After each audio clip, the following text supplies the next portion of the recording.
कह रहा है हमको कल ही पता चला है कि रिया चक्रवर्ती बंगाली है। मैंने कहा सर ये कौन सी बहुत बड़ी बात बोल दी। पॉइंट ये है कि बंगाली लोग तो काला जादू करते हैं कि ना हम एक ग्राफिक बनाते हैं, उसमें सुशांत का फेस लगाते हैं, ऊपर रिया चक्रवर्ती का फेस लगाते हैं और कुछ ऐसे ऐसे करके दिखाते हैं और गाना पीछे बजा देते हैं, वो मनाली ट्रांस। तो स्लीपर सेल्स पहले इन बच्चों को जीरो इन करते हैं कि भाई कौन सा बच्चा दिख रहा है जो इजीली ब्रेन वॉश हो जाएगा। तो बहुत दिन तक इनको मॉनिटर करते हैं, फिर इनको लाते हैं कैंप में, फिर इनको कॉन्स्टेंट वायलेंस की वीडियो दिखाना शुरू करते हैं and that is how they start to brain wash. तो एक entire generation of Manipur is now trained in sophisticated assault weapons. छोटे 2 महीनों के बच्चों के सर्वर पे चलाया हुआ है, ऐसा हालत है, बीहेड किया हुआ है लोगों को एक दूसरे की कम्युनिटी में। तो इतनी हेटरेड है वहां पे आज के टाइम पे, कुकी मेथी अभी एक दूसरे की शक्ल देखने नहीं तैयार।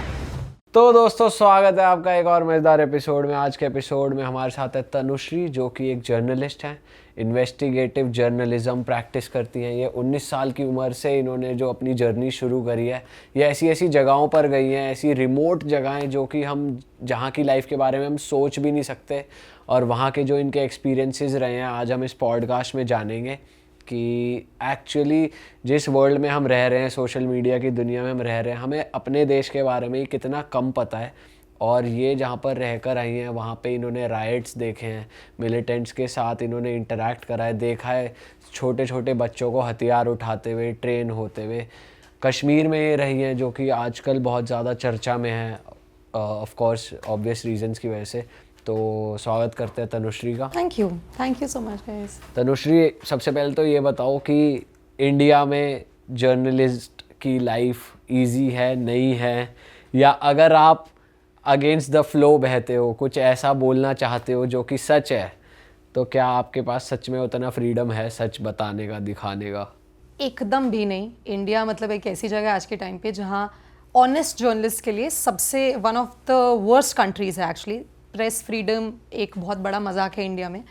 Also I think I should like to start with little bit roasting you guys, क्योंकि जब आप लोगों का मैंने पहला पॉडकास्ट देखा था, one of the first podcast जो मैंने देखा था, तो मुझे ऐसा, आप लोग कुछ तो भूत प्रेत के बारे में कर रहे थे, मैं अभी इनको बता भी रही थी, और मुझे ऐसा लग रहा था कि यार ये क्या बातें करते रहते हैं, क्योंकि ये सब बातें करते रहते हैं जो चीज़ें एग्जिस्ट नहीं करती, इस वजह से लोग सीरियस बारे में बात नहीं करते हैं। So thank you so much कि आप लोगों ने ये डिसीजन लिया कि आप एक इन्वेस्टिगेटिव जर्नलिस्ट को बुलाएंगे, एक इंडिपेंडेंट जर्नलिस्ट को अपने शो पे बुलाएंगे। So really thank you so much and I am sorry, आप लोग ये कट मत करिएगा। नहीं बिल्कुल नहीं, हम सब मुद्दों पे बात करते हैं। आपकी नजर में वो इसलिए आया क्योंकि वो पॉपुलर है, वो मोस्ट व्यूड पॉपुलर है, most viewed video, mostly viewed हमारे हॉरर वाले ही होते हैं। बट हम लोग वैरायटी ऑफ टॉपिक से बात करते हैं। अगर आप और भी पॉडकास्ट जाके हमारे देखेंगे ना, तो जितना आप हॉरर देख के शॉक हो गए हो, आप और ज्यादा शॉक हो जाओगे अगर आपने और वैरायटीज देख ली।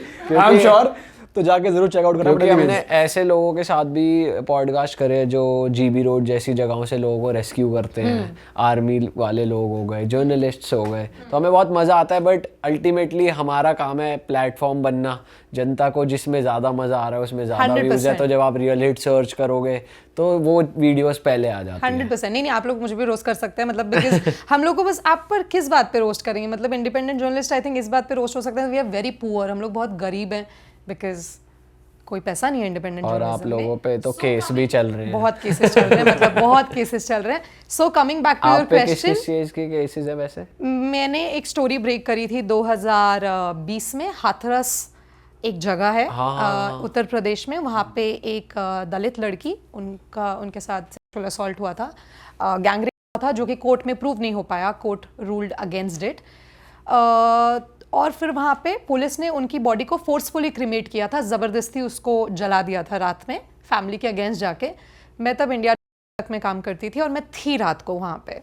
तो डिस्पाइट ऑल दी एफर्ट्स, मतलब पुलिस ने कैमरा बंद करने को बोला, सब किया, तो मैं वहाँ पे रात को थी और मैं बिल्कुल प्रिपेयर्ड नहीं थी। मुझे नहीं पता था जब मुझे वहाँ भेजा गया था कि आज ये होने वाला है रात को, कि जलाएंगे बॉडी इस तरीके से। तो मतलब वो तो बहुत ही ख़राब सिचुएशन था। बुलगड़ी नाम की वो जगह थी, बहुत ही छोटी सी विलेज है जहाँ पे एक दलित फैमिली है, surrounded by all so called high का what do you call it, ऊंचे जाति के जो लोग हैं, ठाकुर फैमिली से डोमिनेटेड है विलेज। और हमें ऐसा लगता है बाहर रह के, मैं खुद भी पांडे हूँ, मुझे पता है, मुझे लगता है कि नहीं मैं प्रिविलेज नहीं हूँ, but I am highly privileged. But वहाँ पे जो हुआ था उस वक्त पे, मेरे ख्याल से 2 हफ्ते तक तो किसी को बाहर मेनलैंड इंडिया में किसी न्यूज़ चैनल को, नेशनल न्यूज़ चैनल को, यह आइडिया भी नहीं था कि ऐसा एक लड़की के साथ हुआ है। क्योंकि तब कंट्री पागल हो रखी थी with one of the biggest con stories ever sold to the Indian public which was the Sushant Singh Rajput case. उसी वक्त पे सुशांत सिंह राजपूत वाला भी केस चल रहा था, जो सबसे बड़ी कॉन स्टोरी थी, मैन्युफैक्चर्ड स्टोरी थी। न्यूज़ चैनल्स बहुत पैसा कमा रहे थे एक लड़की को स्केपगोट बना के, और मतलब जनता पागल हो गई थी, किसी को फर्क नहीं पड़ रहा था कि कोविड चल रहा है, ऑक्सीजन नहीं मिल पा रहा है, लोग हॉस्पिटल में बेड नहीं है। एक फीड करने को उनको स्टोरी दे दिया, एक लड़की को स्केपगोट बना दिया कि भाई लड़की ने लड़के का दिमाग खराब कर दिया। मीडिया को पहले से पता था कि ये स्टोरी कुक्ड है। 100%। I was there on day 1। मैं वहाँ पे डे 1 पे थी जब literally within 1 hour of Sushant Singh Rajput dying for whatever reasons, मैं 1 घंटे में वहाँ पे थी, क्योंकि मैं उस वक्त पे बॉम्बे में थी, मैं कोविड कवर कर रही थी। हम लोग हॉस्पिटल्स के अंदर जा रहे थे, मतलब इससे ख़राब सीन्स हमने देखे नहीं होंगे अपनी पूरी लाइफ में।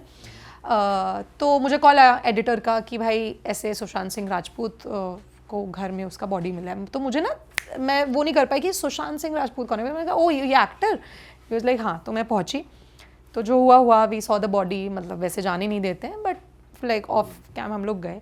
तो अब ना हम लोग की डीब्रीफिंग्स भी होती है, सीबीआई के ऑफिसर्स होते हैं, सीबीआई वहाँ पे अभी ऑफिशियली केस नहीं दिया गया था, बट सीबीआई के ऑफिसर्स होते हैं, पुलिस होती है, और ये लोग बेस्ट ऑफ ऑफिसर्स हैं। तो हम लोग ऑफ कैमरा जब बात करते हैं ना, तो हमने बात किया जनरली, तो उन्होंने बोला कि मैम देख के ही लग रहा है सुसाइड का केस है। Having said that of course सारे एंगल्स इन्वेस्टिगेट होंगे। तो हमने भी वही बात रखी कि प्राइमा फेसी लगता है it's a dying by suicide.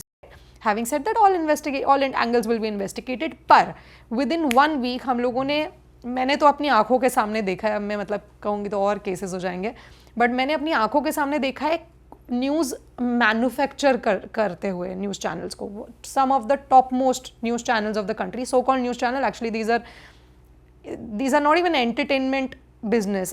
These people have blood on their hands. मतलब इन्होंने एक चीज़ जो एग्जिस्ट ही नहीं करती है उसको मैन्युफैक्चर किया। तो मतलब ये लिटरली हुआ था 24 घंटे में एक कमरे में, that some people from the government sat, some people of the top owners of the news channel sat. They said भाई कैसे अब डिस्ट्रैक्ट कर सकते हैं पब्लिक को, क्योंकि कोविड से तो हमसे संभल नहीं रहा, डिस्ट्रैक्ट कैसे कर सकते हैं। तो उन्होंने बोला अच्छा एक आइडिया है, एक लड़की है, गर्लफ्रेंड थी उसकी, तो ये तो अच्छी स्टोरी है। लड़का कहाँ का है, रहता बॉम्बे में है, बॉम्बे में ऑपोजिशन है, महाराष्ट्र में ऑपोजिशन है, महाराष्ट्र में इलेक्शन था। लड़का है कहाँ का, बिहार में, वो बिहार में भी ऑपोजिशन है। चलो एक तीर से 2 निशाने। और सबसे अच्छी जो बात, जो कि actually one of the worst things in 2020, that and we prove them right, कि उन्होंने बोला कि अभी भी ऐसा हो सकता है क्या कि हम एक लड़की को स्केपगोट बना सकते हैं, कि एक लड़की ने एक लड़के का दिमाग खराब कर दिया, उसे दे दिया, उसे मार दिया। क्या कोई इसको बिलीव करेगा? और पूरी कंट्री ने बिलीव किया।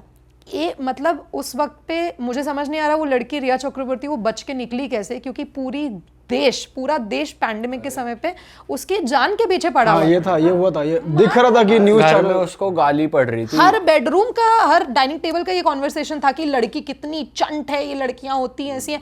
तो एक लड़की की लाइफ खराब कर दी उन्होंने, only and purely because of political motives.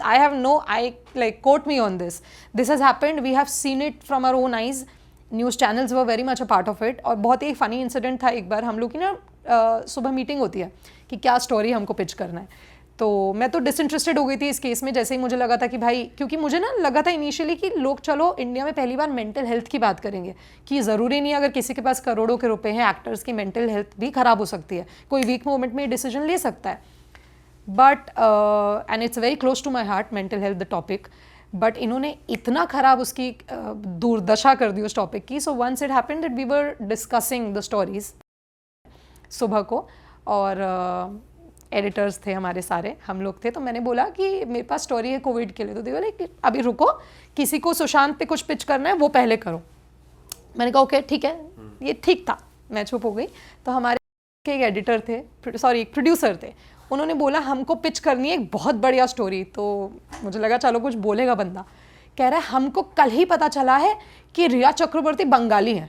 मैंने कहा सर ये कौन सी बहुत बड़ी बात बोल दी। कह रहे नहीं ये पॉइंट नहीं है, पॉइंट ये है कि बंगाली लोग तो काला जादू करते हैं, तो हम ऐसा क्यों नहीं करते कि ना हम एक ग्राफिक बनाते हैं, उसमें सुशांत का फेस लगाते हैं, ऊपर रिया चक्रवर्ती का फेस लगाते हैं, और कुछ ऐसे ऐसे करके दिखाते हैं और गाना पीछे बजा देते हैं, वो मनाली ट्रांस। तो ना मैं हंसने लग गई, मुझे लगा यार इतना बड़ा न्यूज़ चैनल है, ऐसे थोड़ी ना हो सकता है।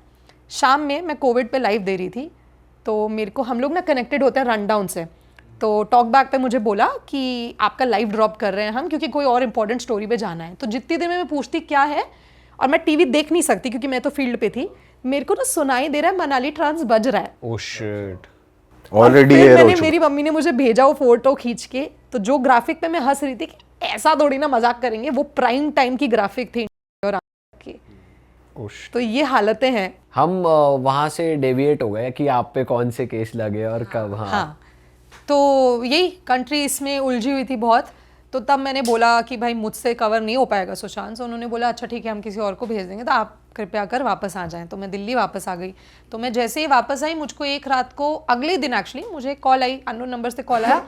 तो वो लड़का रो रहा था, मुझे नहीं पता था कौन था। तो मैम आपका नंबर कहीं से मिला है, मेरी बहन का हुआ है, ऐसा ऐसा हुआ है, कोई कवर नहीं कर रहा है, जो जिन्होंने किया है वो अपने टेरेस पे खड़े होके हम लोग को रोज़ धमकाते हैं कि अभी तो एक लड़की के साथ किया, अभी तुम्हारे घर की सारी लड़कियों को उठाएंगे और ये करेंगे, हम लोग दलित हैं, वो लोग ठाकुर हैं, हम लोग उन्हीं से फैमिली से सराउंडेड है, तो आप प्लीज़ कुछ करो।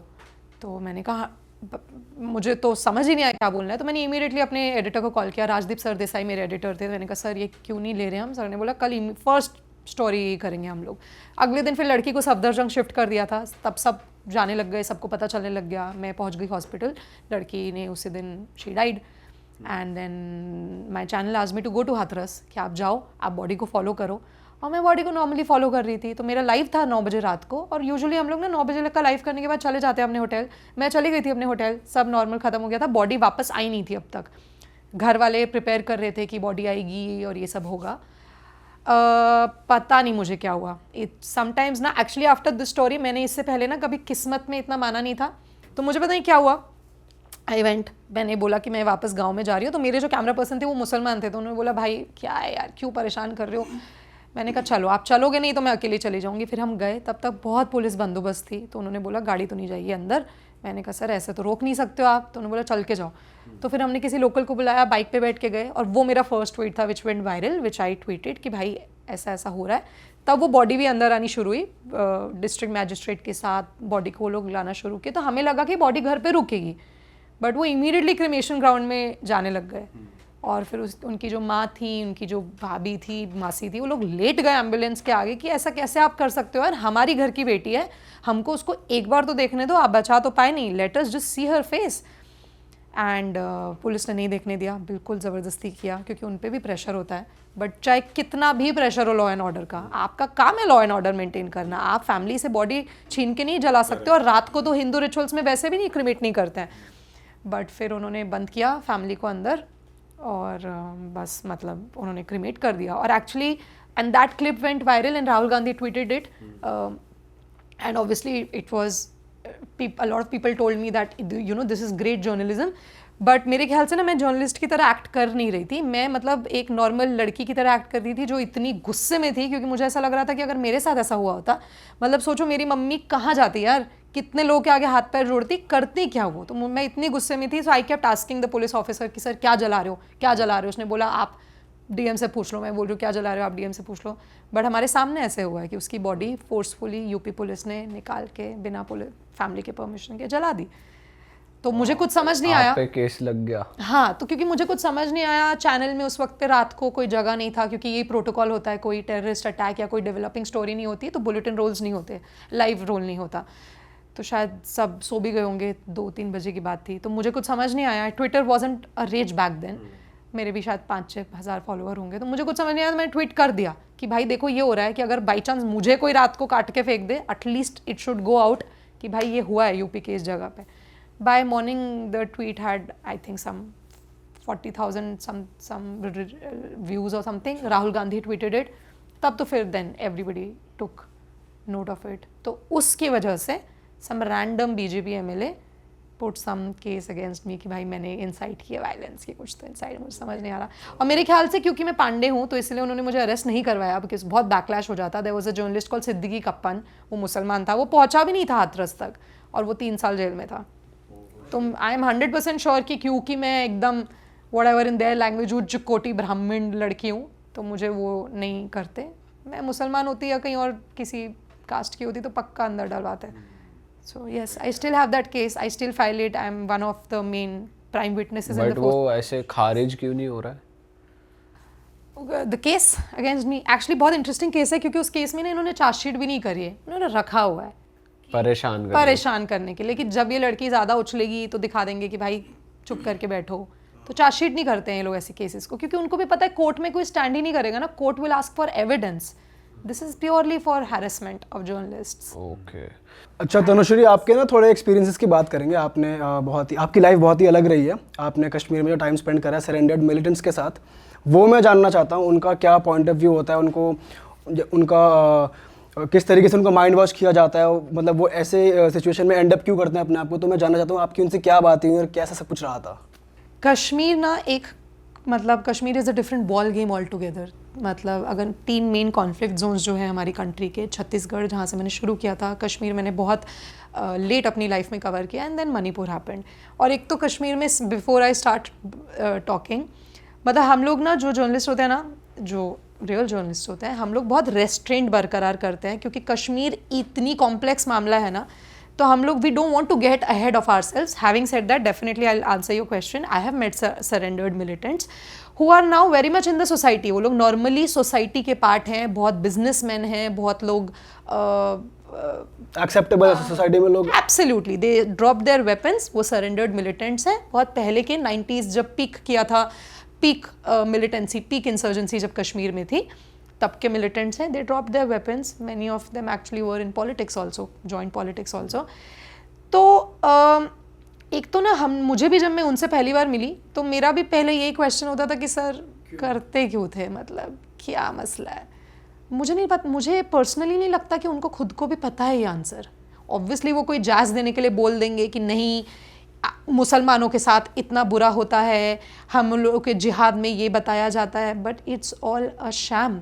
आप किसी भी इनोसेंट आदमी को अगर मार रहे हैं, किसी भी इनोसेंट को मार रहे हैं, आप चाहे हिंदू हो, चाहे मुसलमान हो, चाहे कोई जात का हो, कोई रिलीजन का हो, वो आउट राइट गलत है, आउट राइट करेक्ट टेररिज्म है।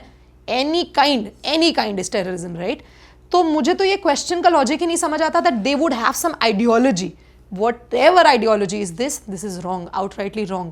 But Kashmir ka radicalization is very different. Kashmir is completely Islamic radicalization, and there are local militants also. आपका पर्पस क्या था? सॉरी मैं आपको कट कर रहा हूं। आपका पर्पस क्या था वहां विजिट करने का? आप क्यों गए थे? मैं एक स्टोरी कर रही थी। So हम लोग का क्या होता है ना, we have a huge range and network of sources and assets on the ground. हम लोग बहुत बार बहुत लोगों के साथ, ज़रूरी नहीं है उसी वक्त उन पे कोई स्टोरी करना है, बट हम लोग it's a part of a network. तो वैसे मैं वहाँ पे थी कश्मीर में, बिकॉज उस टाइम पे कश्मीरी हिंदूज़ को मारा गया था। That was a recent killing of Kashmiri Hindus, Kashmiri Pandits and some Hindus in the valley. तो मैं उसको कवर कर रही थी। This was for the print. मैं तब प्रिंट में काम करती थी, बट मैं सरेंडर्ड मिलिटेंट्स को भी इसलिए मिल रही थी क्योंकि they are part of a network, they are part of our sources. तो और बहुत इंटरेस्टिंग था। मैं एक्चुअली उनके घर से निकल रही थी और कुछ IB ऑफिसर्स उनके घर में एंटर कर रहे थे, शायद उनको पिक भी किया हो फॉर क्वेश्चनिंग और व्हाटएवर, बट यही है। और इस वक्त पे after they have surrendered weapon, अब वो खुद भी मानते हैं कि नहीं यार गलत था, हम लोगों ने गलत किया था, हम लोग कम्प्लीटली ब्रेन वॉश थे, हम लोग कम्प्लीटली रेडिकलाइज थे, नहीं करना चाहिए था, बट जब किया तो है ना। पर जैसे आपकी बात हुई, इंटरेक्शन हुई, तो उन्होंने कुछ बताया कि हाउ डू दे ऑपरेट, या कैसे वो उनका चैनल वर्क करता है? Yes, so basically how they operate is, this people are from normal families like you and I, बहुत नॉर्मल फैमिलीज के होते हैं।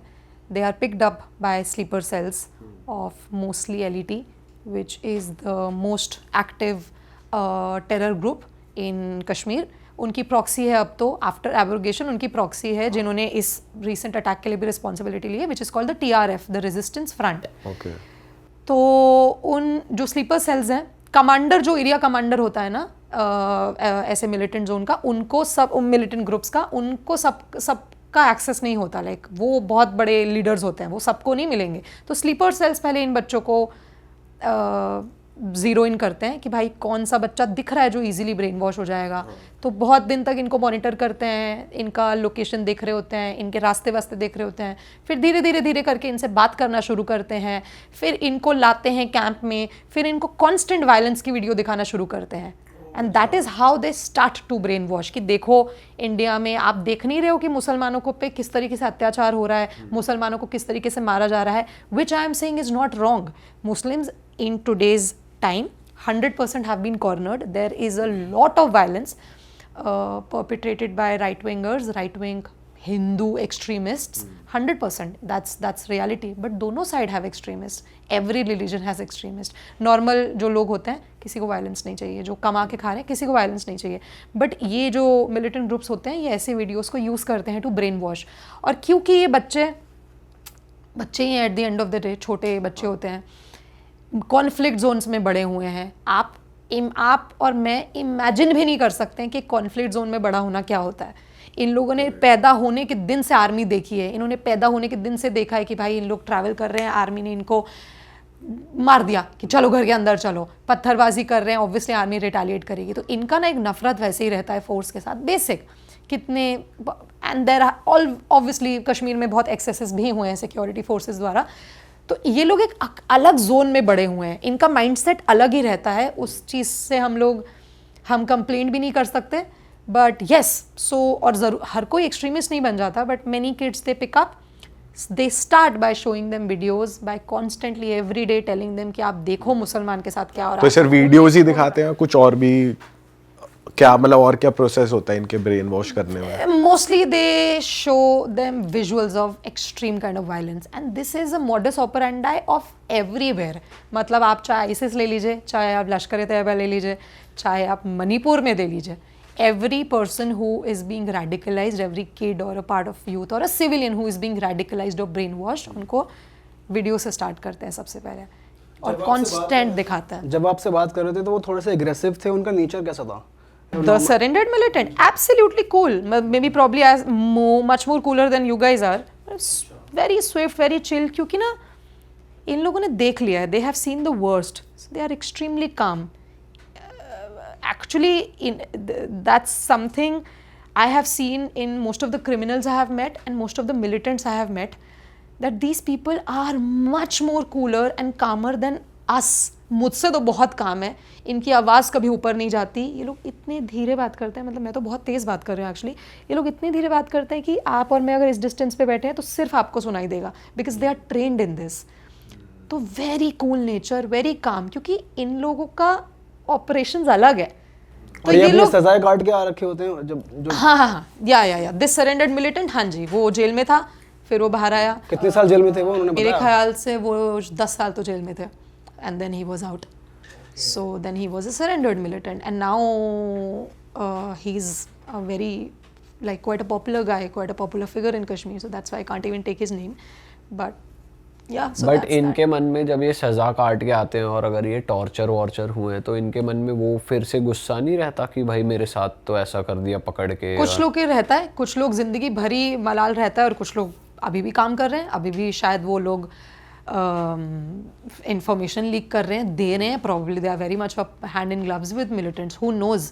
But and I can't say it certainly कि जिससे मैं मिली वो बिल्कुल अब वो हो गया है. बट कुछ लोग रियलाइज करते हैं कि भाई थैंक गॉड छोड़ तो दिया. जैसे आपने बोला कि जैसे वो उस एरिया में फेमस हैं, काफ़ी लोग को पता ही है वो कौन है. तो जो वहाँ के लोकल लोग हैं, जो यूथ है, उनको ग्लैमरस वे में देखता है कि हाँ ही इज दैट गाय, या फिर उनको किस तरीके से देखते हैं उनको वहाँ के और लोग? मेरा जो कश्मीर का एक्सपीरियंस रहा है ना, and I am not even exaggerating, I swear to God, it has been beautiful. The people in Kashmir are some of the most hospitable and nicest people I have ever met. They are. आप लोग कश्मीर गए हैं कभी? नहीं.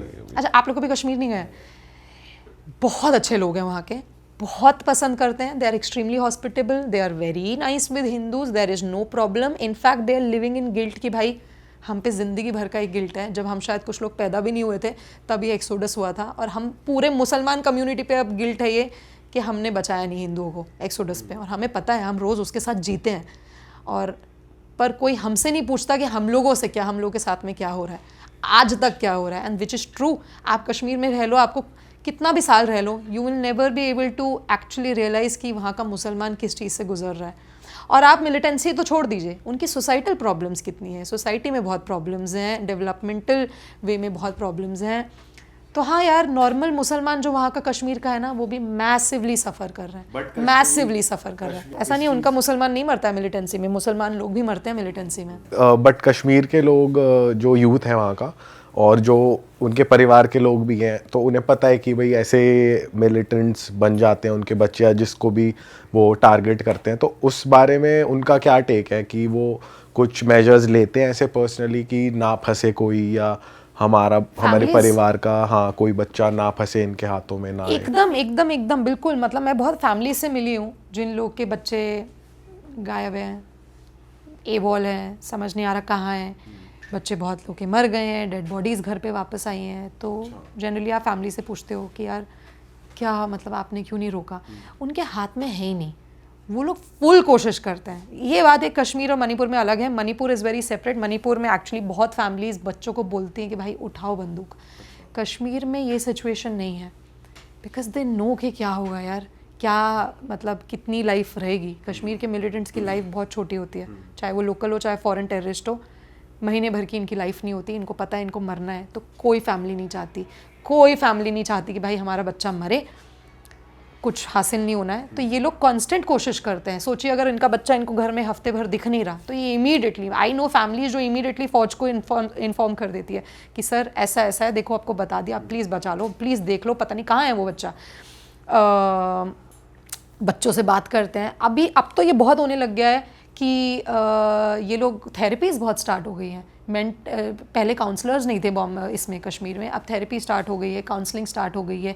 फ़ौज बहुत ये करती है, जो हम तक न्यूज़ बाहर नहीं आती, बट फ़ौज ये बहुत करती है। बच्चों को बिठा के वो लोग पर्सनली बात करते हैं कि हमसे बात करो, कुछ हो रहा है ऐसा, हमें बताओ। यस और ये थेरेपीज कौन करा रहा है कंडक्ट? ये भी आर्मी करा रही है, फिर स्कूल्स वगैरह में? यार आर्मी भी बहुत बार कराती है, सरकार बहुत बार कराती है, private there are so many NGOs which are working with Kashmir students. Okay. कि इनका कि किसी तरीके से ब्रेन वॉश ना हो जाए, कोई किसी के हाथ ना आ जाए। फैमिलीज बहुत ध्यान रखती हैं कि भाई अगर बच्चा गायब है घर से तो कहाँ है, क्यों है। ये बहुत, this I can totally vouch for कि कश्मीर में families they do not want their kids to get brain washed यार, क्योंकि कोई नहीं चाहता ना घर का बच्चा मरे। तो दिस इज दैट। आपने बहुत सारे क्रिमिनल से बात करी है जो अपनी सज़ा वगैरह काट के आते हैं। मैं आपके पर्सनल एक्सपीरियंसेस जानना चाहता हूँ कि वो कैसे रहते हैं और आपका उनसे इंटरेक्ट करने का पर्पस आफ्टर उनकी सज़ा पूरी हो गई, क्यों आप उनसे इंटरेक्ट करते हैं और वो कितनी ओपनली अपने क्राइम के बारे में बात करते हैं, और कैसे वो, क्या आप लगता है आपको वो चेंज हो गए हैं टाइप्स, कैसा रहता है वो इंटरेक्शन? यार एक तो एक्चुअली आपने बहुत अच्छा सवाल पूछा। मुझे भी नहीं पता हम लोग इनको क्यों कवर करते हैं। यू आर राइट, इनको नहीं करना चाहिए, है ना। मतलब there is no point giving like these people any kind of platform, but हम लोग करते हैं बहुत बार ना। माइंड हंटर देखिए आप लोगों ने, नेटफ्लिक्स पे एक सीरीज़ है माइंड हंटर, ब्रिलियंट सीरीज़ है वो। Basically it's a New York police NYPD की एक डिपार्टमेंट होती है, जो ये लोग पुलिस ऑफिसर्स हैं, ट्रेन पुलिस ऑफिसर्स हैं। ये लोग क्या करते हैं ना, जो क्रिमिनल्स हैं, सबसे हीनस क्राइम किए हुए क्रिमिनल्स हैं, साइकोपैथ्स हैं, इन लोगों के साथ बैठती है, इन लोग का जानने की कोशिश करती है कि इन्होंने क्या साइकी थी कि इन्होंने ये क्राइम कमिट किया। प्रोफाइलिंग करती है उनकी कि घर पे कुछ खराब था, बचपन से कैसे बड़े हो रहे थे, क्या ऐसा हुआ कि इन्होंने 10 लड़कियों को गला काट दिया, क्या हो गया। So I think sometimes it's also very important to profile criminals, ताकि पता चले कि कर क्यों रहा है ये आदमी, वेर इज ही और शी कमिंग फ्रॉम, कि इन्होंने ये क्राइम किया। So maybe a lot of times we meet criminals to profile them, to understand कि क्राइम हुआ क्यों। तो उसके बाद फिर आपका मतलब आपकी साइकोलॉजी पे कैसे इफेक्ट करती है चीज़ें जब आप ऐसे एक्सट्रीम लोगों से भी मिल लेते हो, एक्सट्रीम सिचुएशंस को भी हैंडल कर लेते हो? आप अपनी सैनिटी के लिए कैसे मैनेज करते हो? हम लोग हैं नहीं सेन, हम लोग कम्प्लीटली पागल है। अभी तो ऐसे बहुत अच्छे से बैठे हुए हैं यहाँ पे, इसलिए ऐसे दिख रहे हैं, बट नहीं, दिमाग हम लोग का भी कम्प्लीटली ख़राब है। पहले होता था, it use to really impact us when we use to go back home ना, तो हम घर पे ही लेके जाते थे पूरी टेंशन, दिमाग ख़राब रहता था 24 घंटे, शायद निकल जाता था लोगों पे, आसपास के फैमिली मेम्बर्स पे निकल जाता था। बट देन धीरे धीरे ना वी गॉट डिटैच्ड। हम लोग अब बिल्कुल डिटैच हो गए हैं। मतलब मैं टू बी ऑनेस्ट मैं इतना डिटैच हो गई हूँ कि मतलब मेरे आसपास 50 डेड बॉडीज़ भी पड़ी होगी तो मैं बैठ के खाना खा सकती हूँ। Like you know there is a dialogue, वो रेस 2 में एक डायलॉग है ना, अनिल कपूर गन्ना खा रहा होता है एक डेड बॉडी के साथ, बोलते सर आप गन्ना कैसे खा रहे हो? ये बोले डेड बॉडी उठ के गन्ना थोड़ी ना खा लेगी भाई मेरा। तो वो हालत हो गई है कि वी आर एब्सोल्युटली डिटैच्ड। अब कोई फ़र्क नहीं पड़ता। Yes, if it's a crime related to women, I am personally extremely emotional, मतलब वो रहता है मेरे साथ फिर, और वो रहता ही है. But we do things to keep our sanity alive. We also have a life. So अच्छा, बीच में आपने मणिपुर के बारे में बहुत ज़्यादा बोला, वहाँ पे भी आप गए हो और वहाँ के बारे में भी आपको काफ़ी ज़्यादा नॉलेज है. तो अभी करंटली वहाँ पे क्या चल रहा है, क्या सिचुएशन है, थोड़ा आप बताओ उसके बारे में. currently as of 25th April 2025, मतलब इससे डिवाइडेड और कोई स्टेट है नहीं हमारी कंट्री में. मुझे आइडिया नहीं है कि लोगों को ये कैसे नहीं पता कि it is the only state in today's India which is, and when I से डिवाइडेड, मतलब आर्मी, सीआरपीएफ, बीएसएफ और असम राइफल्स 4 पोस्ट से स्टेट को डिवाइड किया हुआ है. मतलब स्टेट ऐसी डिवाइडेड है बिटवीन 2 जोन्स, एक वैली, एक hill. Valley is dominated by the Meitei community and hills is dominated by majority कुकीज़ो, बट उनके और भी ट्राइब्स हैं, बहुत सारे ट्राइब्स हैं. इन दोनों के बीच में लड़ाइयाँ चल रही हैं.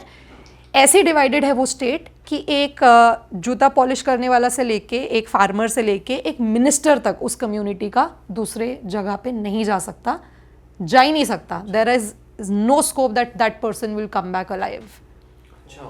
इस तरीके से डिवाइडेड है कि आप कदम नहीं रख सकते हो. अगर आप मेती और मैं कुकी हूँ, आप कदम नहीं रख सकते हो मेरे इलाके में, मैं आपके इलाके में कदम नहीं रख सकती हूँ. और अब आफ्टर द प्रेसिडेंट रूल लगा 1 महीने पहले, FMR हो गई है, विच is the free movement regime. सरकार ने बोल दिया है. सरकार बहुत कुछ बोल देती है, ऑन पेपर है ये FMR.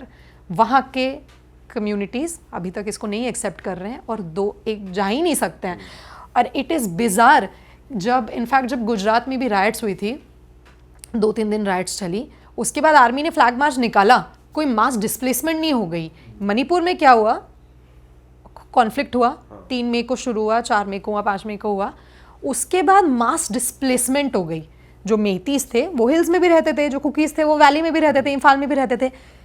कुकीज़ सारे इधर आ गए, चुराचांदपुर रिट्रीट कर गए, या तो Kangpokpi, which is the 2 main hill dominated areas, और मेती सारे के सारे वैली में आ गए.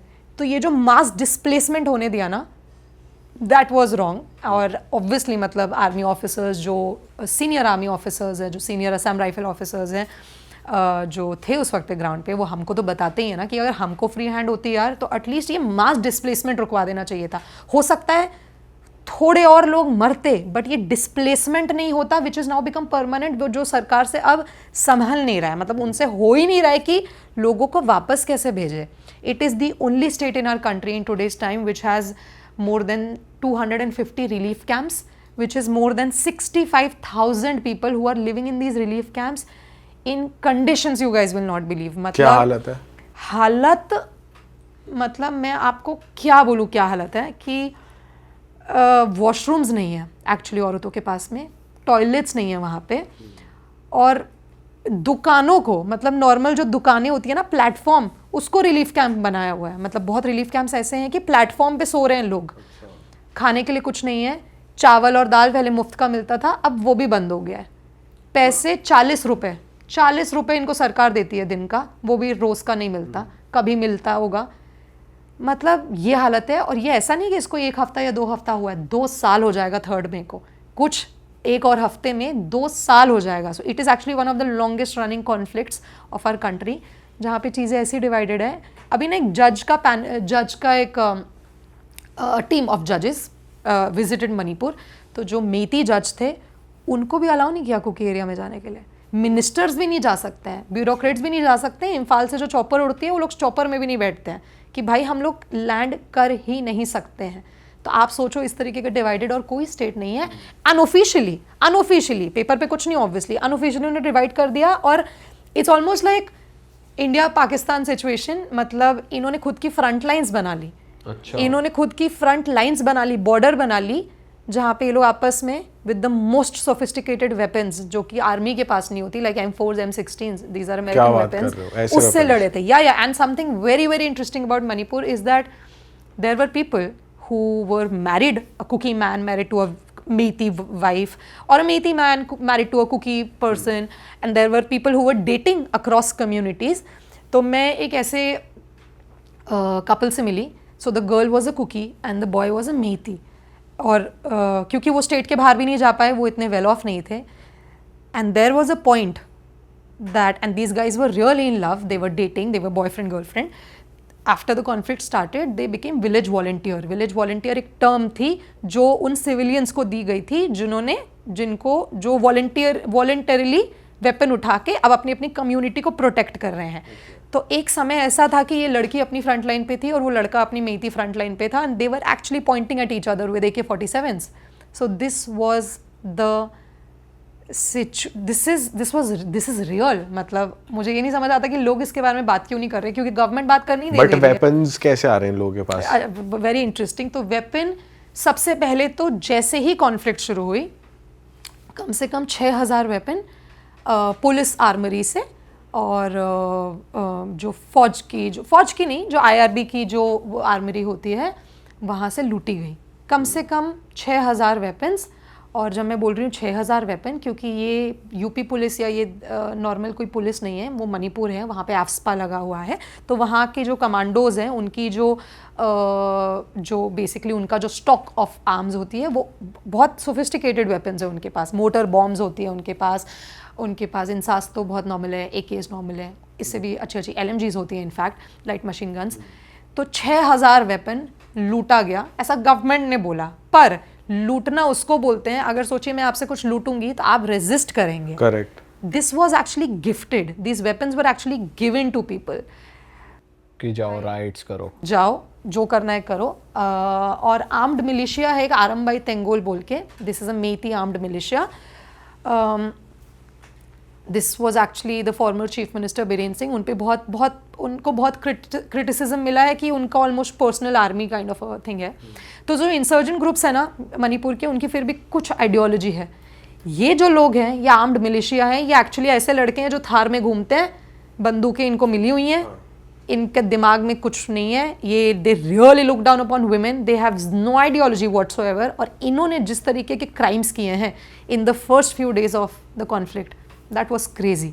तो आधा वेपन यहाँ से मिला. हिल्स में भी वेपन लूटे गए. यहाँ के वेपन अभी भी 50% भी वापस नहीं आया, even after the president rule. तो मतलब अभी रिसेंटली मैंने टोल निकाला है, तो मतलब 3,500 4,000 तो वेपन अभी भी है लोगों के पास. अच्छा, ये तो सिर्फ हो गया लूटेड वेपन, जो ऑफिशियल काउंट है हमारे पास. जो स्मगल हो रहा है म्यांमार से, और ऐसा कुछ है नहीं जो, बिकॉज म्यांमार, थाईलैंड, ये जो पूरा गोल्डन ट्रायंगल है, ऐसा कुछ नहीं है जो मणिपुर में स्मगल होता नहीं है और मणिपुर से बाहर नहीं जाता. एनी काइंड ऑफ ड्रग, बंदूकें, गाड़ियाँ, मतलब दीमापुर एक जगह है, वहाँ के लोकल्स के पास पैसे कैसे आ रहे हैं? लोकल्स नहीं है. सो यार ये मतलब this is a very complex situation. Insurgent groups से पैसे आ रहे हैं. इंसर्जेंट ग्रुप्स को कहाँ से पैसे आ रहे हैं? ये जो पूरा जो ड्रग बिजनेस चल रहा है ना, ये जो पूरी ड्रग स्मगलिंग चल रही है, कहने को तो पूरा ये नैरेटिव है कि कुकी नार्को टेररिस्ट, कुकी लोग पूरा कर रहे हैं. ऐसा कुछ नहीं है. जो फार्मर उगाता है पॉपी ना, अच्छा पॉपी जो है, क्योंकि आप लोगों ने सुना होगा कि मणिपुर पॉपी प्लांट होती है पॉपी, और उसका हेरोइन बनता है. तो और मणिपुर एक एपिसेंटर है इसके. हाँ, क्योंकि मणिपुर में हिल्स है. अब पॉपी क्यों हिल्स में ही उग सकती है? क्योंकि जो प्लांट है ना, वो मॉइस्चर, उसमें से सारा मॉइस्चर निकलना होता है. तो वो प्लेन में आप उगा ही नहीं सकते हो हेरोइन, आपको स्लांट में उगानी पड़ेगी ताकि पूरा वाटर नीचे को तरफ आए. वो उगती हिल्स में है, इसलिए उगाने वाला फार्मर कुकी हो सकता है या जोमी ट्राइब का हो सकता है. फार्मर कितना कमा रहा होगा? 300 रुपये मैक्सिमम, मैं आपको बोल रही हूँ. बहुत ख़राब हालत में रह रहे हैं, मैंने खुद पर्सनली विजिट किया है. अब वो ड्रग लेके जो जा रहे हैं, ये जो पूरा रूट है, उसमें सब शामिल है. उसमें मेती भी इन्वॉल्व है, उसमें नागा भी इन्वॉल्व है. पर ये कोई क्वेश्चन नहीं करता कि ये ड्रग चला कौन रहा है, ये पूरा बिजनेस. वो बड़े बड़े ड्रग कार्टेल्स चला रहे हैं, जिसमें बहुत बड़े बड़े लोग शामिल हैं. उनका नाम मैं नाम ले सकती हूँ इस पॉडकास्ट में, क्योंकि मुझे कल ही उठवा के पता नहीं कहाँ फेंकवा देंगे, मुझे खुद नहीं पता होगा. और उनको कोई टच भी नहीं करेगा. They are actually some of the most wanted people by the forces, but उनको कोई टच ही नहीं कर सकता है. And the government knows about it, right. ऐसा कोई कॉन्फ्लिक्ट नहीं है, ऐसी कोई जगह नहीं है, ऐसी कोई चीज़ नहीं हो सकती 2 साल तक हमारी कंट्री में जो गवर्नमेंट जिसके बारे में अवेयर ना हो. जब तक वो उनके चाहे बिना नहीं हो सकता था, ये इतना लंबा नहीं खिंच सकता था. It's a government failure. तो टू आंसर योर क्वेश्चन कि ये कहाँ से आ रहा है पैसा आने के बहुत ज़रिए हैं, बट वेपन्स आज के टाइम पे ऑफिशियली तो 6000 आया था, जिसमें से 4000 अब तक है, 4000 या 3500 अब तक है सोसाइटी में। जो स्मगल्ड है उसका तो कोई काउंट ही नहीं है, उसका तो कांस्टेंट सप्लाई है, क्योंकि M4 और M16 इंडियन आर्मी के पास भी है नहीं वहाँ पे, और वो छोटे बच्चों के पास है। मतलब I have sat with girls 16 year olds 18 year olds, sat with so many boys जो लोग इंजीनियर्स थे, पहले बैंगलोर में काम कर रहे थे, कहीं और शहर में काम कर रहे थे, कॉन्फ्लिक्ट स्टार्ट हुआ, वापस आए, बंदूकें उठाई, बहुत क्राइम कमिट किए। उनका मेंटल स्टेट कैसे है? वो अपनी कम्युनिटी में इतनी राइवलरी हो रही है कि वो गोली चलाने को रेडी हैं एकदम। तो उनका मेंटल स्टेट कैसे है? आपने उनसे बात करी और क्या बात हुई आपकी उनसे? यार ये मेरे को भी ये लग रहा था कि भाई इतनी नफरत, मतलब अब तक आप साथ में ही तो रह रहे थे, इतनी नफरत हो गई कि आप गोलियों से मारने को तैयार हो। Manipur has seen a lot of heinous crimes यार, मतलब छोटे 2 महीनों के बच्चों के सर्वर पे चलाया हुआ है, ऐसा हालत है, बीहेड किया हुआ है लोगों को एक दूसरे की कम्युनिटी में। तो इतनी हेटरेड है वहाँ पे आज के टाइम पे, कुकी मेथी अभी एक दूसरे की शक्ल देखने नहीं तैयार। तो जब मैं पर्सनली मिली, मैंने दोनों साइड के कैंप्स को विजिट किया है। तो जो वैली में जो कैंप था, तो वहाँ पे मैं एक लड़की से मिली, she was extremely beautiful, full black में लड़की थी, एंड इट वॉज कहने को वो विलेज वॉलंटियर थी। बट अब क्या हो गया ना, आफ्टर द प्रेसिडेंट रूल सरकार ने ये टर्म डीलेजिटिमाइज कर दिया है। अब आपके पास अगर बंदूक है, आप एनिमी ऑफ द स्टेट हो, हमारे लिए आप मिलिटेंट हो, क्योंकि बंदूक रखने का जो लाइसेंस है वो फौज के अलावा किसी को नहीं है। And Manipur is also very complex, क्योंकि यहाँ पे ना बीरेन सिंह की जो सरकार थी, इन्होंने 7000 लाइसेंसेस दी थी, तो लाइसेंस्ड गन भी बहुत थी लोगों के पास, सिंगल बैरल डबल बैरल थी। बट अब क्या बोला after the president rule government ने कि भाई अगर आपने ऑटोमेटिक वेपन पकड़ी हुई है, आप हमारे लिए मिलिटेंट हो, हमारे सामने आप वेपन लेकर आओगे तो then we will do what needs to be done. तो अब मैं इस लड़की से मिली, 2 लड़कियां थी कैंप में, 10 लड़के थे, 2 लड़कियां थी। मैं गई तो मुझे उन लड़कियों से बात करनी थी, तो उसमें से एक बहुत बातूनी लड़की थी और एक एकदम चुप थी। तो and this girl was very pretty. तो मैंने उसे, और कैंप क्या कैंप था, मतलब अभी तो हम लोग इतनी अच्छी जगह पे बैठे हुए हैं, एकदम मिट्टी का नीचे पूरा मिट्टी, नॉर्मल मिट्टी का कैंप, वहाँ पे 2 पिलो पड़े हुए हैं, साइड में AK-47, M4, M16 बुलेट्स, बड़ी गोलियां ऐसी ही पड़ी हुई हैं ये बंदूकें। वो लड़की लेके बैठी हुई है अपना। तो मैंने उस लड़की से पूछा कि क्या सीन है भाई, मतलब अच्छा शी ऑब्वियसली, मतलब वो मेरी भाषा इंग्लिश हिंदी उनको इतनी अच्छे से नहीं आती है, तो मैं ये तो नहीं बोला कि क्या सीन है भाई, बट दिमाग में मेरे यही आया कि क्यों कर रहे हो यार। तो मैंने उस लड़की से पूछा कि अच्छा सबसे पहले तो एक बात बताओ, आपको अनकंफर्टेबल नहीं लगता, आपको डर नहीं लगता, इतने सारे लड़के हैं तो अब वही बंदूक लेके खड़े हैं, आपको जनरली लाइक डर नहीं लगता, आपको नॉर्मल लाइफ नहीं जीनी? तो उस लड़की ने बोला कि यार जब ये कॉन्फ्लिक्ट शुरू हुआ था ना, तब तो नहीं उठाई थी मैंने बंदूक 1 महीने 2 महीने तक। फिर एक इंसिडेंट हुआ, एक ना वीडियो बाहर आई थी जिसपे प्राइम मिनिस्टर एक्चुअली हमारे पहली बार बोले थे मणिपुर में उस वक्त पे पार्लियामेंट में। It was a video of 2 women being paraded naked. 2 Kuki औरतें थी जिनको नेकेड परेड कराया गया था, and allegedly they were sexually assaulted, gang raped after that. उसमें से एक एक्स सूबेदार, एक्स सर्विसमैन की वाइफ थी, और उसमें से दूसरी लड़की थी, वो बहुत यंग लड़की है, कॉलेज में पढ़ती थी। तो उसने बोला कि यार वो थी तो हमारी एनिमी कम्युनिटी की लड़कियां, बट थी तो लड़कियां। तो हमने वो वीडियो जब देखी ना, तो हमें रियलाइज़ हुआ कि यार हमको भी बंदूक उठा के सेल्फ प्रोटेक्शन करना पड़ेगा, क्योंकि सरकार तो नहीं आ रही हमको बचाने।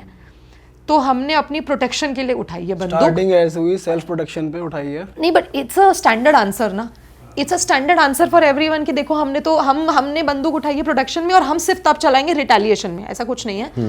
सब जो मतलब आपके पास बंदूक है, ज़रूरी नहीं है आप कहाँ गारंटी दे रहे हो आपकी रिटेलिएशन में चलाओगे। बट एनीवे, तो मैंने उस लड़की से पूछा फिर कि यार आपको घर नहीं वापस जाना?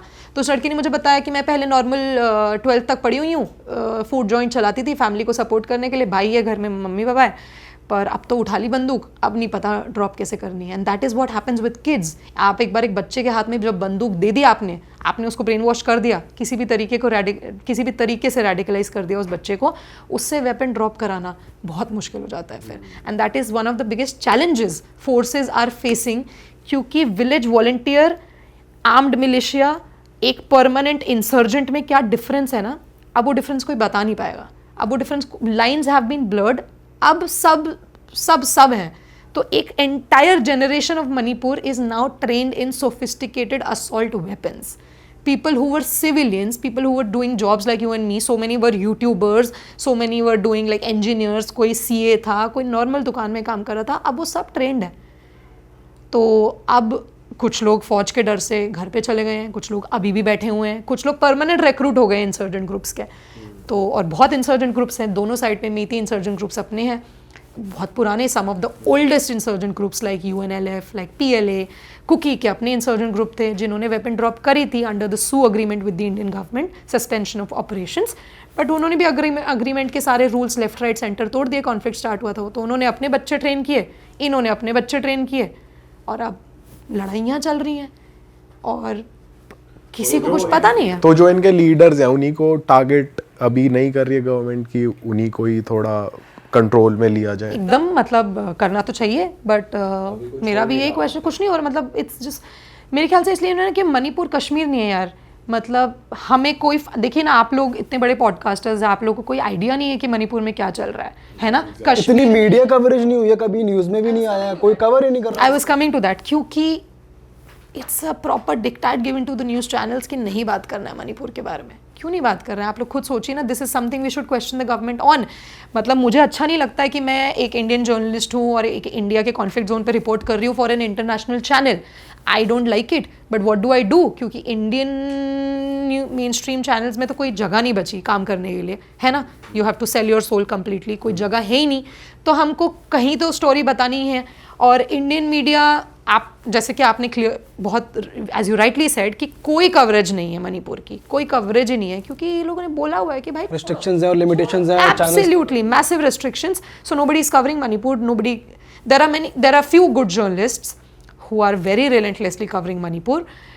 बट मणिपुर, कश्मीर होता है ना, हम लोग का खून खोल जाता है क्योंकि वो हिंदू मुस्लिम वाली बात है, हम लोग रिलेट कर जाते हैं. Manipur is not Kashmir.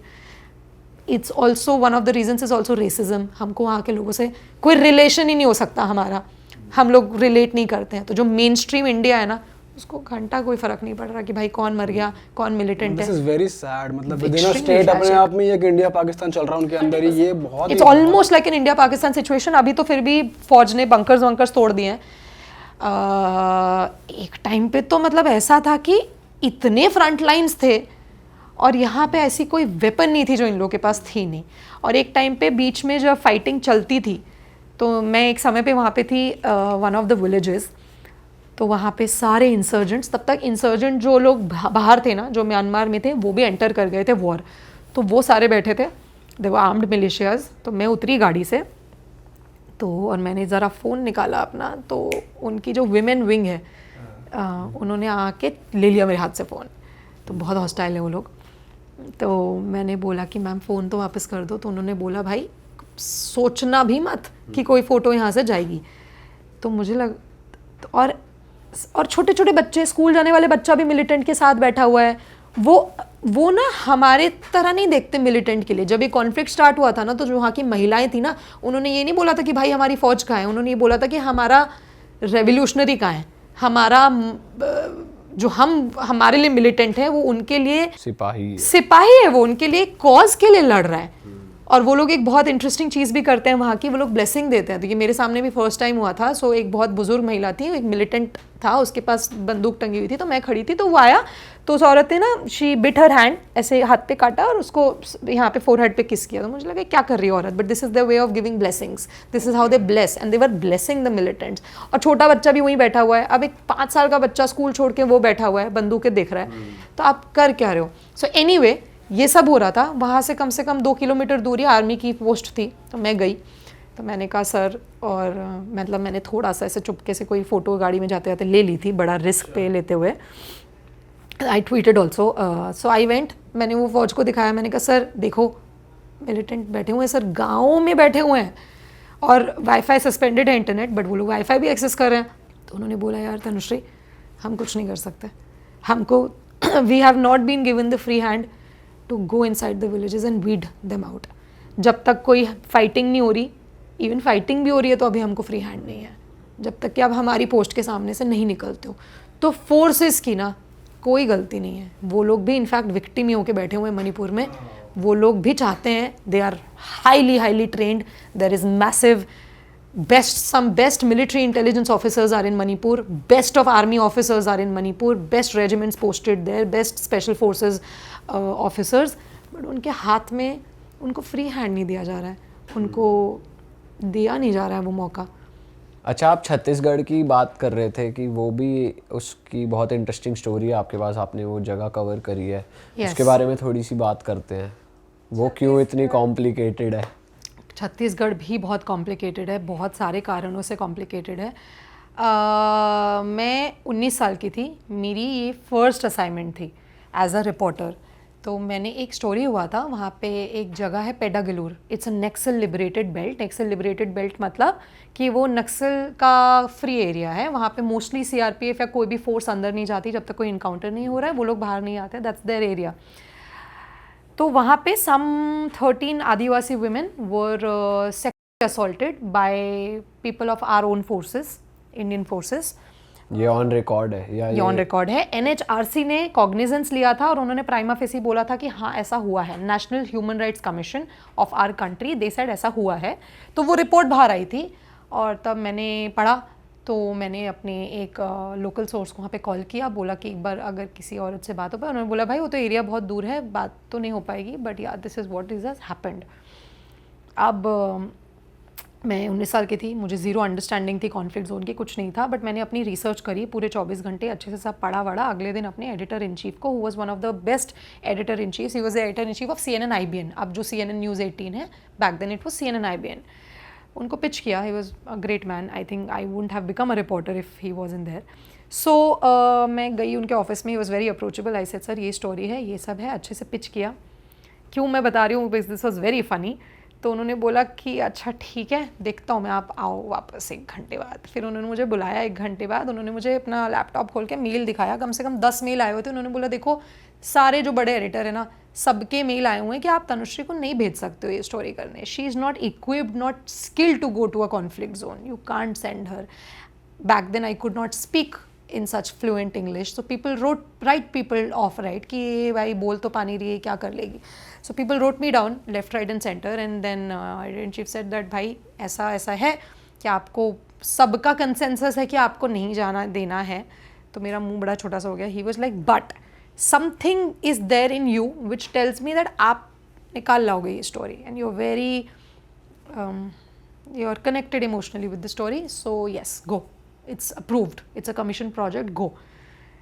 तो मेरी ज़िंदगी की पहली कमीशन प्रोजेक्ट थी, तो मैं इतनी खुश हो गई। कमीशन प्रोजेक्ट क्या होता है? कमीशन कर दिया, मतलब ये स्टोरी अभी कमीशन है तो अप्रूव्ड है, आप जाके करिए।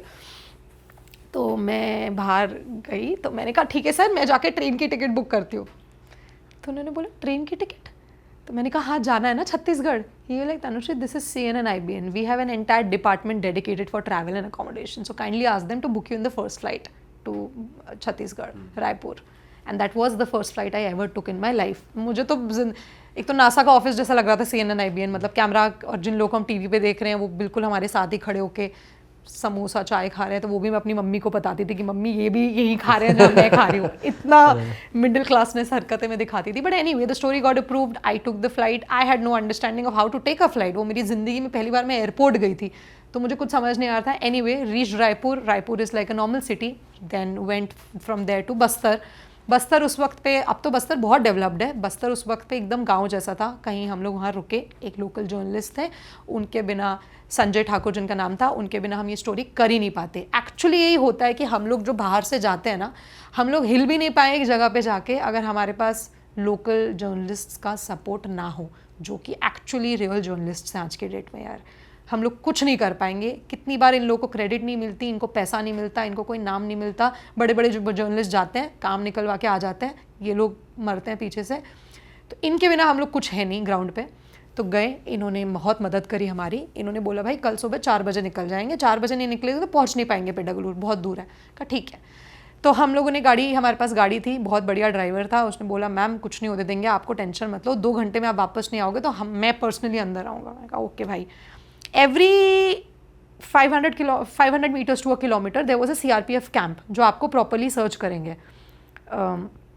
कोई आपके पास सोचो कोई मार्क्सिज्म पे कोई किताब भी मिल गई है, they have the rights to actually arrest you. As bizarre as it sounds, they actually have the rights to arrest you. तो एनीवे तो अब हम गए चेक वेक कराते हुए पहुँचे जो लास्ट सीआरपीएफ की कैंप थी। पहुँचते पहुँचते वहाँ हमको बज गया होगा यार दोपहर का 12 तो बज ही गया था। ठीक है।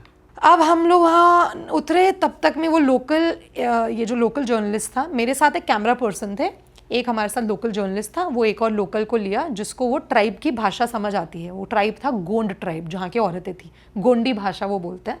तो एक आदमी को हमने लिया, 2 बाइक ली, एक के पीछे मैं बैठती, एक के पीछे कैमरा पर्सन बैठता। सीआरपीएफ कैंप में जब हम पहुँचे लास्ट, तो उन्होंने हमें बोला कि मैम अंदर तो नहीं जा सकते आप। मैं कहा क्यों नहीं जा सकते भाई? बोला क्योंकि ये नक्सल लिबरेटेड जोन है, तो आप अंदर नहीं जा सकते, कुछ हो जाएगा कल को, आपको कौन जिम्मेदारी लेगा? तो पता नहीं मेरे को भी मेरा क्या दिमाग ख़राब हुआ। तो ऐसे जब पहले ऐसे नहीं बोलते थे कि दुबई से कॉल आया, तो मतलब कोई भी बोल दे, भले ही दुबई से किसी प्लम्बर का कॉल आया, वो डी कंपनी का कॉल आया, भाई दाऊद से कॉल आया। तो मुझे पता नहीं क्या हुआ, तो मैंने बोला कि आपको पता है मैं कौन हूँ? तो उसको भी ना थोड़ा वो हो गया कि भाई इतनी, and I was like I am little like I am very short heighted, तब तो और छोटी थी मैं। लाइक कौन है ये लड़की, क्या बोल रही है? मैं कहा आपको पता है मैं कौन हूँ? मेरे को ना दिल्ली से परमिशन है। कौन सी दिल्ली, कहाँ की दिल्ली? कोई परमिशन कुछ नहीं, ऑफिस से परमिशन थी। It's a private news organization, not that some prime minister's office has given me. Confidence पूरा आ गया आप में टैकल करने का। तब तो फर्स्ट स्टोरी थी, तब ना अलग जज्बा था कि मर के वापस आना है भाई, बिना स्टोरी लिए वापस नहीं आना। अब तो वी टेक कैलकुलेटेड रिस्क, तब we did not know what calculated risk meant. Anyway I said sir Delhi से परमिशन है मेरे पास। तो दे वर लाइक कि मैम ऐसा है, आप जाओ अंदर, अगर कुछ हुआ है ना हम आपकी बॉडी भी निकालेंगे 3 दिन बाद बाहर, ये आप समझ के रख लो, हमारा जोन नहीं है वो। तो मैंने कहा ठीक है, ये जो आप बोल रहे हो ना ये रिकॉर्डेड है मेरे पास, आप भी ध्यान रखो कि क्या करेंगे अब हम। तो उनको पता था कि इसी स्टोरी के लिए आए हैं, हमारे मेन इन्वॉल्व हैं, तो वो लोग नहीं चाहते थे ना कि हम अंदर जाए स्टोरी करें। Anyway we started the journey at around 12-12:30 bike में। वो ना ID पेव्ड रास्ते होते हैं, IDs लगी होती हैं इन रास्तों में, नक्सल्स ने लगाई होती है, मैनुअली भी होती है, ऑटोमेटिक भी है, आपके पैर रखते ही वो एक्सप्लोड कर सकता है, या वो मैनुअली भी बहुत बार ऑपरेट करते हैं। तो इन जगहों पे ना ये पगडंडियाँ हैं, रास्ते तो है ही नहीं। यहाँ से कम जो लास्ट मोटरेबल रोड से जो गांव था, कम से कम भी ना हो तो 20 किलोमीटर तो दूर होगा ही होगा, 15 किलोमीटर तो दूर हो गई। अब ये पगडंडियाँ, यहाँ पे बाइकें नहीं चल रही, सांप वाप गुजर जा रहे हैं पैरों के ऊपर से, नदियाँ आ रही हैं, उसमें ये 3 लड़के बेचारे बाइकें क्रॉस करा रहे हैं, मैंने 2 ट्राइपॉड पकड़ा हुआ है। क्रेजी सिचुएशन, और वो गांव आके नहीं दे रहा है। और ये इंडिया में ही है, इंडिया की बॉर्डर तो नहीं पार कर दिया आपने? नहीं इंडिया में ही है। तो अब हम लोग वहाँ चल रहे हैं, अब वो लोकल हमारे सामने चल रहा है कि भाई हमें पता है कहाँ पे ID है कहाँ पे नहीं है, ये सब करते करते हम लोग जा रहे हैं। अब बीच में क्या होता है, एक जगह पे, क्योंकि वो उनका एरिया है, they also know that some journalist have come in. वो लोग कोई मतलब नहीं, उनको जर्नलिस्ट को छूना नहीं है, उनको कोई मारना नहीं है। तो वो लोग ना एक बार जस्ट राउंड अप करने आते हैं, पता करने बेसिक, तो उनके लोअर रंग कार्डर्स आते हैं। तो उनके लोअर रंग कार्डर आए, उन्होंने बिठाया हमको। उनके पास जो बंदूक होती है ना, बहुत पुरानी किसी पुलिस स्टेशन की चुराई होती है, सिंगल बैरल डबल बैरल, वो बैकफायर भी कर सकती है। उन्होंने हमें बिठा दिया। This was the first time that we were at gun point, asked to sit, not aimed at us but asked to sit. मेन थोड़ा डर लग रहा है, थोड़ा डर लगा है, भाषा नहीं इस्तेमाल कर सकती, हालतें ख़राब हो गई थी। अब मैं, मेरा कैमरा पर्सन, वो 2 लोकल बैठे, वो लोकल उससे बात कर रहा है कि ये जर्नलिस्ट है, ये क्रेडेंशियल है, यहाँ से आई हैं, कि ये करने आई हैं। अब मेरे जो कैमरा पर्सन है, बहुत फ़नी स्टोरी है, ही इज़ अनदर, इनका नाम रमाशंकर था, रमी बोलते थे उनको। वो कैमोफ्लाज पहन के आए हुए फॉर सम रीजन, ऐसे एक जगह पे जहाँ भाई फौज को देखते ही वो गोली मार देगा, वो बंदा कैमोफ्लाज में ट्रैक पहन के आया हुआ है। मैंने कहा यार क्या पहन के आया हुआ? नहीं ये मैंने अभी खरीदा है, बहुत बढ़िया लगता है। एनीवे, तो उन्होंने ना कैमरा वैमरा ले लिया हमारा। अभी आदमी बैठा हुआ है मेरे पास, और मेरे ना दिमाग में ऐसा चल रहा है कि शिट यार, मैं अभी 19 साल की हूँ, मुझे मार देंगे, अभी तो मैंने कुछ नहीं किया, अभी तो मेरा ज़िंदगी में प्यार नहीं हुआ मुझे ठीक से, मेरा बॉयफ्रेंड नहीं बना, पैसे नहीं कमाए, मम्मी को कितना कुछ बताना था। My god, what am I going to do? I don't want to die, and चलो भाई मार देना और कुछ मत करना, that's a girl's first response, right? ये आदमी मुझे बोल रहा है तब तक कान में, यार तनुश्री कैमरा ले लिया हमारा। मैंने कहा आपको समझ आ रहा है क्या हो रहा है? कैमरा ले लिया।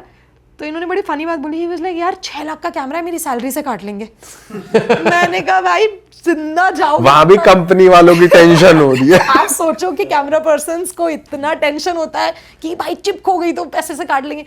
मैंने कहा सर जिंदा नहीं जाओगे तो कौन सी सैलरी? ये लाइक नहीं यार कैमरा लेना पड़ेगा यू करके। एनीवे उनको कोई मतलब नहीं था, उन्होंने हमें पानी पीने के लिए दिया, जो हमें पानी देख के लग रहा था बंदे मरे हुए वो पानी पीकर। एक्चुअली हम लोग के पीने के it's not fit for human drinking, but अब पी लिया, अब जो भी था नाम लेके भगवान का कि चलो वो चले गए। फिर हम लोगों ने मतलब हम लोग जितनी देर में at the blink of an eye वो लोग कहाँ गायब हो गए उस फॉरेस्ट में। 2 ही लड़के थे, लो रंग कार्डर्स थे, हमें पता भी नहीं चला। एनीवे अब हम लोग शुरू करी बाइक, 3 बज गया है। कैमरा पर्सन ने बोला भाई जल्दी पहुंचना है, लाइट जा रही है, मैं नहीं शूट करूंगा लाइट जाने के बाद।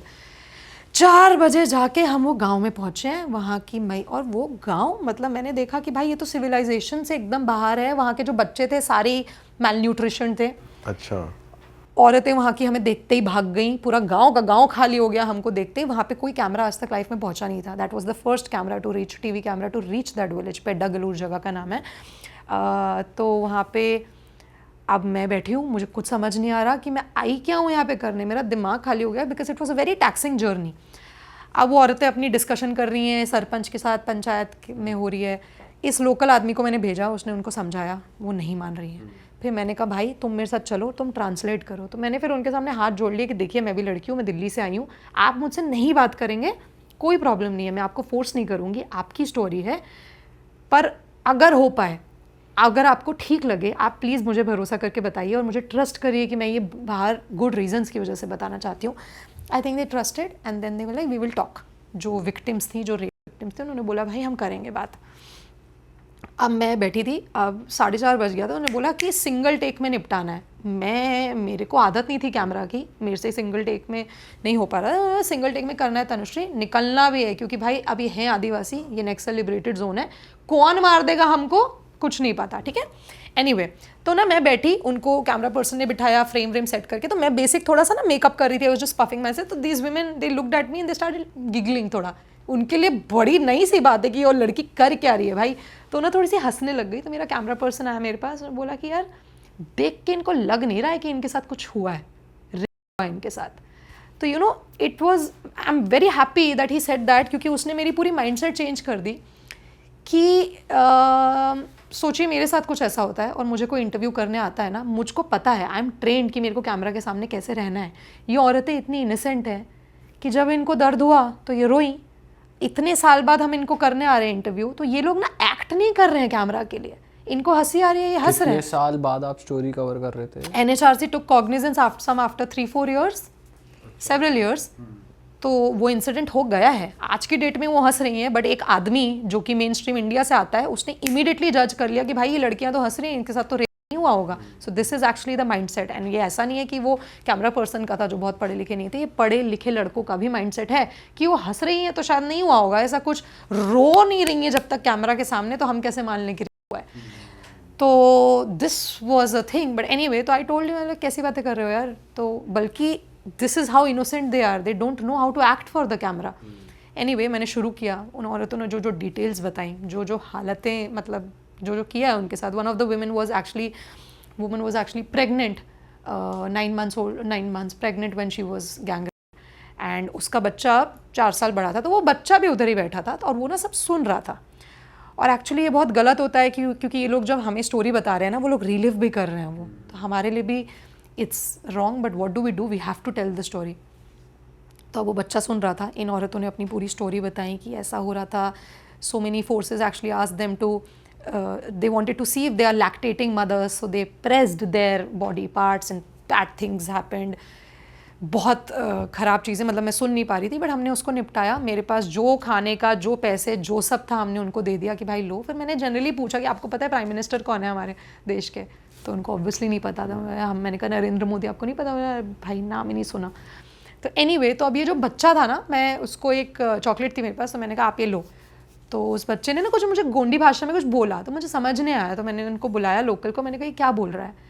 तो उस लोकल ने बोला कि बच्चा बोल रहा है कि यार मैं मारूंगा उसको जिसने ऐसे किया मेरी माँ के साथ। और आप बताओ मुझे कि क्यों नहीं बोलेगा वो बच्चा ऐसा? शायद मैं उसकी जगह पे होती तो मैं भी बोलती। So this is probably how militants, I am not justifying it, I will never justify any kind of violence, but मतलब मेरे घर पे ऐसा होता तो मैं और क्या बोलती। तो उस बच्चे को ऑब्वियसली हमने उसको समझाया कि नहीं बच्चे ऐसा नहीं बोलते, बट उसने सुना है अपनी माँ की बात। वो तो पेट में था तब ऐसा हुआ था, वो 4 साल बड़ा है, उसने सुना, तो वो उसके लिए फोर्स एनिमी है। I am just giving you the perspective, this is how a kid thinks and this won't be justified. But anyway फिर हमने निपटाया, सारा काम किया। वहाँ पे अब एक लड़का था जो कभी शहर गया हुआ है, तो वो वहाँ का लीडर था, तो उसके पास बाइक थी। उन्होंने बोला हम मैम आपको अच्छे रास्ते से वापस छोड़ने जाएंगे अब। तो इन्होंने कैमरा वैमरा रैप किया, क्योंकि ना Adivasis also start drinking after evening, और गाँव की रात ना शाम बहुत पिच डार्क होती है, तो हमें निकलना भी था। 5 बज गया था, आधे 15 मिनट में अंधेरा हो जाता। तो उन्होंने बोला आपकी बाइक आप बीच में रखो, लास्ट में वो सर वाली बाइक रखो, मैं आगे आगे चलूँगा, एक छोटे रास्ते से लेके जाते हैं आपको। मैंने कहा अच्छा भाई ठीक है। तो अब रास्ते से जाते जाते एक जगह हम लोग रुक गए, अंधेरा सन्नाटा। मैंने कहा क्या हो गया भाई? तो ही वाज लाइक मैम वैसे तो चीता यहाँ पे आज से 10 साल पहले देखा गया था, पर हो सकता है अगर आए ना तो चुप रहना। अच्छा। मैंने कहा भाई ये गोली से मरवा दो या तो चीते से मत कटवाना, मेरे को जान ले लूंगी तुम लोग की, मेरे को घर जाना है। तब तक मुझे ऐसा हो गया था कि भाई मेरे को अब घर जाना है, मेरे को भाई भगवान घर पहुंचा दे तो मैं जर्नलिज्म छोड़ दूं। But anyway by the time we came out on the highway, मतलब I hugged my camera person कि सर आ गए। Then I took the chip, अब तो मेरे को दो आप। Then those CRPF guys came कि पुलिस स्टेशन चलना पड़ेगा, आप किसकी परमिशन से गए हो। तब तो मेरे को और एटीट्यूड आ गया था कि अब तो आप करके बताओ, क्योंकि तब तो मुझे उनकी स्टोरी बता दी that what they were not CRPF men who did this but general force। उनको पनिश किया गया जो नहीं, not yet, still there cases are on, still उन औरतों को पहुंचने नहीं देते हैं कोर्ट तक, पहुंचने ही नहीं देते। और वो बेयरफुट, उनके पास चप्पलें नहीं है, वो 20-20 किलोमीटर नंगे पैर जाती है, उनको बोलते हैं वापस जाओ। जब वो लास्ट मोटरेबल रोड पे आती है उनको बोलो भाई वापस जाओ। अभी तक नहीं किया गया है। वो बोल रहे हैं हमें पता ही नहीं है, हमें पता ही नहीं है कौन सी फौज थी। They were blindfolded when they were raped. But जो रोस्टर होती है, जो फौज वहाँ पे उस वक्त पे थी, सिस्टम को तो पता है ना कौन था, आप उनको राउंड अप करो, बहुत कुछ किया जा सकता है। बट एनीवे सो मैंने कहा सर पुलिस स्टेशन तो जाऊँगी नहीं मैं, आप यहीं पे डिटेल लो, और ये रही कैमरा और ये रहा चिप, आप छू के दिखाओ इसको। ये तो स्टोरी पहुँचेगी दिल्ली, मैं जाऊँ चाहे मैं ना जाऊँ। तो ये तो एंड कोइंसिडेंटली राजनाथ सिंह तब होम मिनिस्टर थे, वो आए हुए थे वहाँ पे, तो उनको भी फिर हमने क्वेश्चन किया। He didn't answer but the story got raised in the parliament. So yeah it was played on CNN IBN, but this is what Chhattisgarh as a conflict zone is. Not much has changed. So many Adivasis get killed in the name of killing Naxals. But Manipur, this is happening. India में भी अलग ही scene हो रहा है in total, कि अलग ही चीज़ है जगह इंडिया जगह। में भी अलग ही अलग जगहों पे भी यार क्या सीन है। और आपको चुन के खाने का भी बता रहे थे, वो चीटी की चटनी। जी हाँ, वो लोग एक चीटी की चटनी खाते हैं, that's their staple diet. Red ant होती है, लाल चीटी होती है, उसको वो लोग उसका सर अलग करते हैं, पीसते हैं, उसकी चटनी बनाते हैं। खाइएगा आप लोग, किसी में आप लोग के लिए लेकर आऊँगी। इट्स लाइक आपने खाई वहाँ पे? ऑफ कोर्स, बहुत खट्टी सी टेस्ट करती है, और एक्चुअली वही वो लोग खाते हैं मोस्टली उनके पास। और ताड़ी बहुत फेमस है वहाँ पे, इट्स लोकल। और वहाँ वो लोग मतलब बस हंट करके ही खाते हैं चीज़ें, और नहीं, दूसरी not तरह की necessarily. काम वाम क्या करते हैं? Farming, most of them do farming. किसान है मोस्टली वहाँ पे लोग, और उनकी खुद की ज़मीनें हैं। असली लड़ाई वहाँ पे मुद्दा ही मसला ही ज़मीन का है, आदिवासियों की ज़मीन का ही असली मसला है। That's why so many people picked up weapons. But ये है छत्तीसगढ़, मणिपुर तो मैं आपको बता ही चुकी हूँ। ऑल राइट तनुश्री, बहुत ज़्यादा इंटेंस एपिसोड था, बहुत मज़ा आया आपसे बात करके, और आपके जो एक्सपीरियंसेस हैं वो बताने में जितने आप अच्छे से और थोड़े पेपी तरीके से और वैसे बता रहे हो, आई एम श्योर वो इतने आसान जब आप गए होगे, वो जिए होंगे आपने टाइम जब आपकी लाइफ भी खतरे में थी, वो होगा नहीं आपके लिए बिल्कुल भी इजी। एंड बहुत ज़्यादा करेज चाहिए, और आपको हैट्स ऑफ है कि आप ये चीज़ कर रहे हो, और आगे करते रहो, हम तो चाहेंगे। एंड आप लोग बुलाते रहिए पॉडकास्ट पे, हम लोग करते रहेंगे। बिल्कुल। No but just one line I want to add कि पता है हम लोग कभी कभार ऐसा बोलते हैं ना कि अरे हम लोगों में कितना करेज है, हम कवर कर रहे हैं। हमारा काम है, हमको लिटरली इस चीज़ का पैसा मिलता है, हमारा ऊपर से पैशन भी है। जो लोग हमसे कवर जो चीज़ नहीं हो पा रही, जो चीज़ सोचे आप लोग सुन नहीं पा रहे, वहाँ लोग ग्राउंड पे ये चीज़ जी रहे हैं। मणिपुर में लोग इस चीज़ को 2 साल से जी रहे हैं, तो आप उनकी हालतें सोचिए। So I will only blame the government. It is only the government, whichever government, जो गवर्नमेंट थी, जो गवर्नमेंट है, सिर्फ और सिर्फ उनकी गलती है that they can't care less. फौज की गलती नहीं होती, मणिपुर में तो डेफिनेटली नहीं है। I have spent a lot of time with the forces on the ground, उनकी कोई गलती नहीं है। हम तो बहुत ही प्रिविलेज्ड हैं कि हम वहाँ पे जा रहे हैं, स्टोरी करके आ जा रहे हैं, बट वो जो लोग हैं सिर्फ और सिर्फ इनोसेंट इंसान आज की डेट में सफ़र कर रहा है। सही बात है, वो तो हम कभी फील कर ही नहीं सकते, वो जो उनकी सिचुएशंस हैं और वो जो उनके इमोशंस हैं, वो तो वहाँ पे मर भी जाए, वहाँ पे हम लोग कभी नहीं महसूस कर सकते कि वो लोग रोज़ क्या जी रहे हैं रात दिन। So yes, that's that. Thank you so much guys. Thank you so much यहाँ पे आने के लिए। एंड बस दोस्तों, ख़त्म करेंगे इस एपिसोड को। जाते जाते आप क्या कहना चाहोगे देश की जनता को, यंगस्टर्स को जो देख रहे हैं? नहीं, देश की जनता को तो मुझे नहीं लगता मैं इतनी बड़ी हूँ कि मैं देश की जनता को कुछ बोल पाऊँ, बट हाँ, एक बहुत इंपॉर्टेंट चीज़ है मुझे लगता है जो मैं बोलना चाहूँगी कि लोग प्लीज़, मतलब लोग आप लोग के पॉडकास्ट में इतने इंटरेस्टेड होते हैं, और जैसे कि आपने बोला कि जो लोग बहुत देखना चाहते हैं हम वही दिखाते हैं। अगर लोगों को इंटरेस्ट है भूत प्रेत में, जिसमें भी हम वो दिखाते हैं। पैप वीडियोज़ इतनी चलती हैं।